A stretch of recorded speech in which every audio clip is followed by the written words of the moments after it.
वहाँ इस दास के रूप में परमात्मा मिलेंगे। और जैसा व्यवहार विचार आपका यहाँ है और जो डिमांड आप यहाँ लेकर मर रहे हो, तो वहाँ जाके फिर नहीं मांगोगे कोठी चाहिए जी, कार बन जाए, तो परमात्मा कहें जाते नीचे तू कार कोठी ले, वापस भेज देंगे।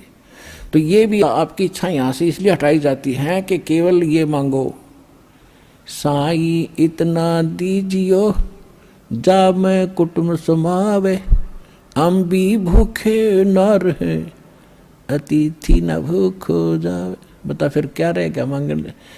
कुटुंब समान का अर्थ है परिवार की रिक्वायरमेंट ऑफ द फैमिली। अब रिक्वायरमेंट अगर आपने कोई मोटरसाइकिल की आवश्यकता है तो वो भी देगा भगवान, अवश्य देगा। अगर आपको कार की आवश्यकता तो कार भी देगा, ये गारंटीड समझ लेना। अब जिसने जाना है खेत में और वापस आना, बताओ वो क्या करेगा हेलीकॉप्टर का, वो तो मतलब की बकवाद कर रहा है। और फिर कहने भाव ये मान ले कार मिल गई जब के कौन सा तो देवता बन गया। अब निर्धन भक्ति कर रहा है, मजदूर भक्ति कर रहा है, भक्ति भगवान को प्यारी है, भगत भगवान को प्यारा है, तो भक्ति करनी पड़ेगी। किसी ने सुविधा है ऐसे जाने में तो वो कोई दिक्कत नहीं, वो ले लो, वो दे देगा। लेकिन एक मजदूर ने कहा मैंने कार चाहिए, उधर कार ने शर्मा मारा, कसी उठा के तेरे जाके वहाँ खड्डा खोदना, कार ने क्या करेगा। हाँ, भक्ति दोनों ही करोगे, दोनों ही मुक्त होंगे। एक भक्ति दोनों ही सफल होगे, वो कार में घूमने भी सफल होगा और मजदूर भी को भी वही पद मिलेगा जो उस कार में बैठे हुए को मिलेगा। तो हमने तो वो चाहना है, यहाँ की वस्तु चाहिए नहीं आपको। तो इस प्रकार जब इस तरह की भावना आपकी हट जाएगी तो वहाँ त्रिकुटी पर एग्जाम होगा आपका। जैसा व्यवहार जैसा विचार आपका यहाँ इस दास के प्रति है, भगवान देखता रहता है। कहते मौला बैठा मोरचे और देखे जन की भेड़, दवा 10 कोट जम किंकर तहाँ एक नाम की खेड़। अब जैसे यहाँ आपको तरीके बताए जाते हैं, उदाहरण और एग्जाम्पल दे दे के, कथा सुना के, कि परमात्मा जब तपस्या पर आए काल के इस लोक में, तो धर्मदास जी को परमात्मा बता रहे हैं कि जब मैंने उस काल को ये कहा, परमेश्वर कबीर जी बता रहे हैं कि जब मैंने उस काल को ये कहा कि मैं नीचे जाऊंगा और सब जीवों को बताऊंगा तो भगवान नहीं है, और सब गलत मंत्र जाप कर रहे हैं, उनको यथार्थ ज्ञान दूंगा, यथार्थ मंत्र दूंगा और सब जीवों को पार करके सतलोक ले जाऊंगा, तो इन्हें बहुत दुखी कर दिया इनको, भगवान की आत्माओं को।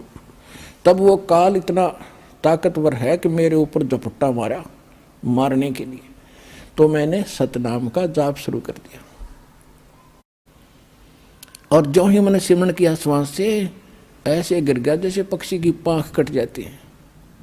तो कहने का भाव ये है कि जब आप पर कोई आपत्ति आती है, प्रथम मंत्र मिला है तो उसका सिमरण कर दिए शुरू, और मिला है सतनाम तो सतनाम का सिमरण शुरू कर दीजिए। सारनाम मिला है तो वो तो कहना है क्या है, वो सिमरण कर दिए। तो तीनों ही एक जैसा प्रोटेक्शन करेंगे यहाँ की आपदाओं में। तो यहाँ परमात्मा हमें बताना चाह रहे हैं कि जब कोई भी आपत्ति आवे तो अपने श्वास का सिमरण आपने शुरू कर देना चाहिए।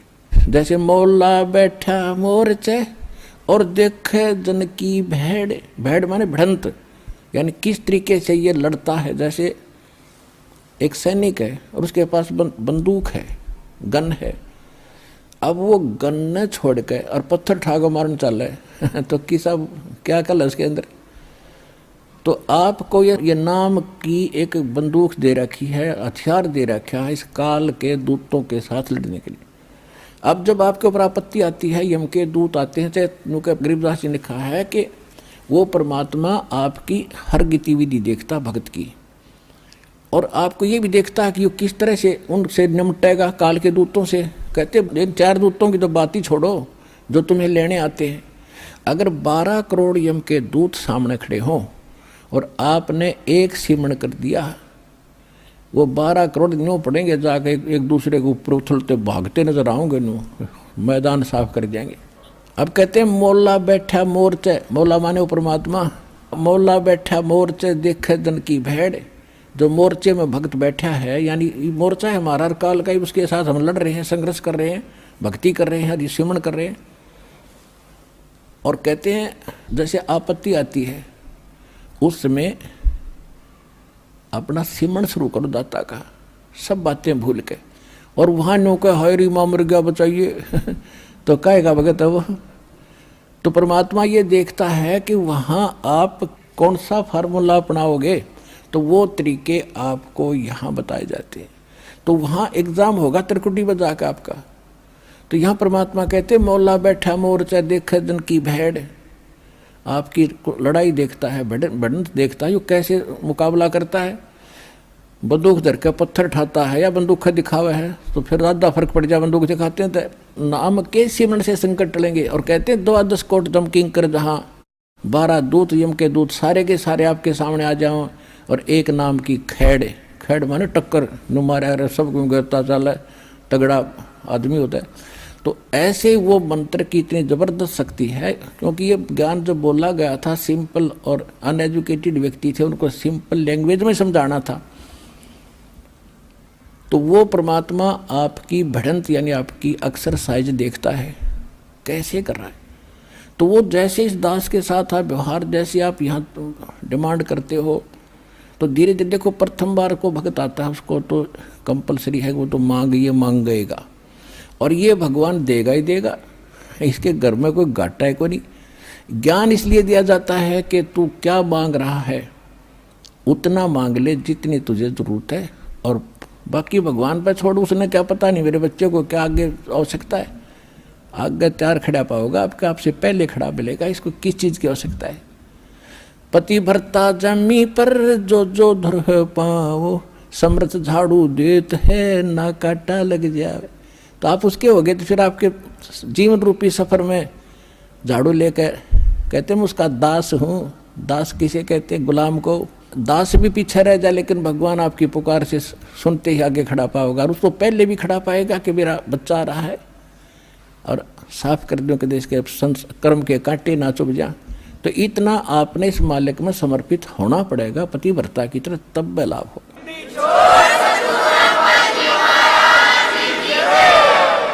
जब आप त्रिकुटी पर पहुंचोगे, अब जैसा भाव आपका यहाँ है, जैसे सोपन में भी फिर ऐसा ही करते हैं, जैसा आप अपने जागृत जीवन में कर रहे हो दिन में, ऐसा ही आपका फिर सोपन होगा। दिन में कोई केले बेचे रेडी लगा के बाजार में, वो करता ले 10 के 20, 10 के 20, 10 के 20, 8 के 20, 8 के 20, ऐसा नहीं मिलेगा। तो सपने में फिर वो नहीं बोलेगा ले लो 10 के 20, 10 के 20। तो अब जैसा रिहर्सल आप यहाँ कर रहे हो, जब आपकी मृत्यु होगी आपको सौपन होगा, और उस सौपन में आप जो यहाँ कर रहे हो वहाँ बोलोगे जाके भगवान के दरबार में, भगवान के सामने। तो इसलिए पहले देखो, ये तो मालिक है, आपको टाइम देगा पूरा, आपकी उम्र बढ़ाओगा जब भक्ति नीत रखोगे तो, और तब तक आपकी यहाँ की संसारिक सुविधा भी सारी सेट कर देगा, क्योंकि उसको मालूम है ये जीव है और कितना ज्ञान सुना ले। अब सीधी सी बात है, जब तक पैर में काटा है इतना कितनी सलाह दे ले जूता पहन ले, जूता पहन ले, कतई नहीं पहन सकता, वो तो काटा निकालना ही पड़ेगा जब जूता पहना है। तो ये दास आपसे भक्ति करावेगा तो आपके ये कर्म के काटे ये दुख जरूर दूर करेगा, ये गारंटी समझे।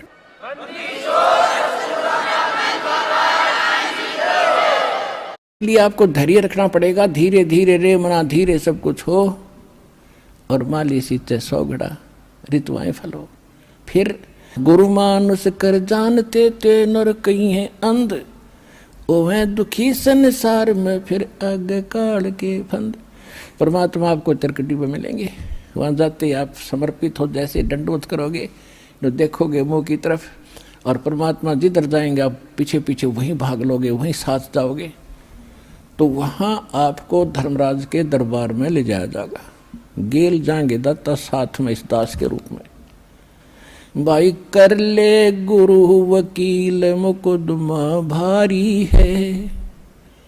परमात्मा सब तरह की सलाह देते हैं कि गुरु आपके एज ए एडवोकेट का भी काम करेगा उस धर्मराज या न्यायाधीश के दरबार में, जो यहाँ का चीफ जस्टिस है एक ब्रह्मांड का।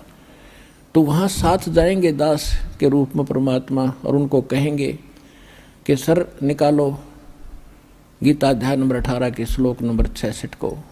ये विधान है भगवान का, सर्वधर्मान परित्यज माम एकम शरणम व्रज अहम तवा सर्व पापे भय मोक्षामि मां शुच। वो किताब खुल जाएगी गीता वहीं पर कि इस तेरे भगवान की बोली हुई है ये, इस ब्रह्म की। और देखो ये क्या कहता है कि मेरे सत्र के सब पूजा मुझे दे दो और फिर तुम जाओ, अब जी छोड़ो इसको।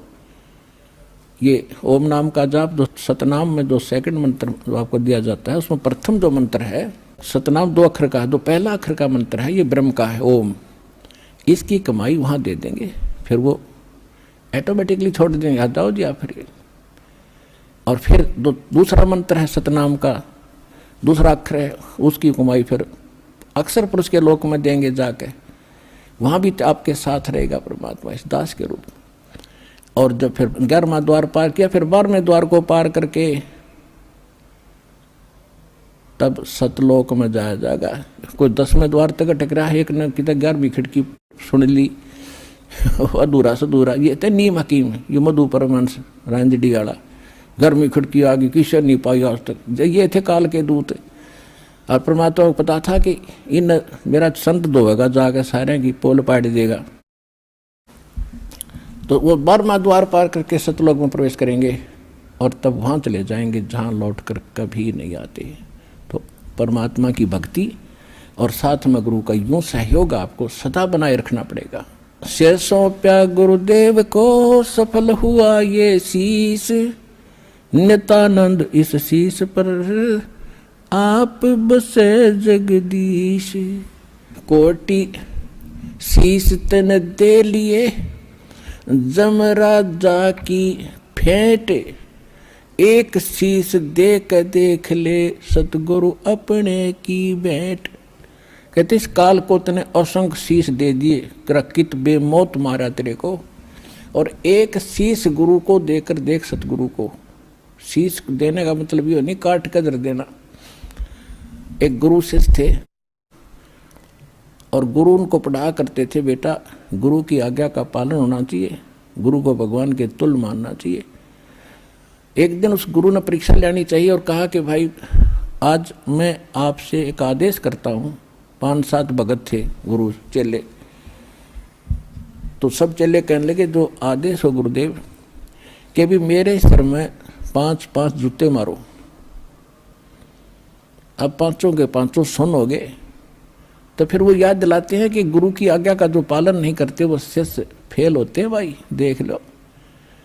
और तो उठे नहीं, एक खड़ा हुआ, अपना जूता निकाला, गुरुजी के चरणों में बैठ के अपने सिर में मारे 5 पट्टा पट। गुरुजी बोला भाई डांडी मत मारे, तेरे सिर में नहीं मेरे सिर में कहा था मैंने, मेरे मार। ने बोला जी दास का सिर भी आपका ही तो है।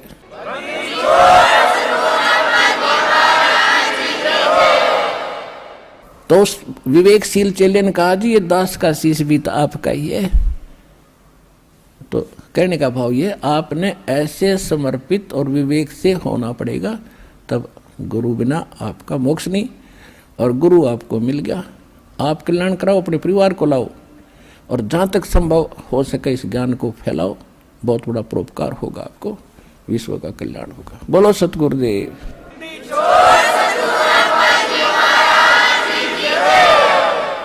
अब आपको कुछ भक्तों के अनुभव सुनाएंगे, ध्यान से सुनना। ये बार बार समय नहीं मिलता बच्चों, या एक एक अक्षर आपका बड़ा कीमती बहुमूल्य है जो भगवान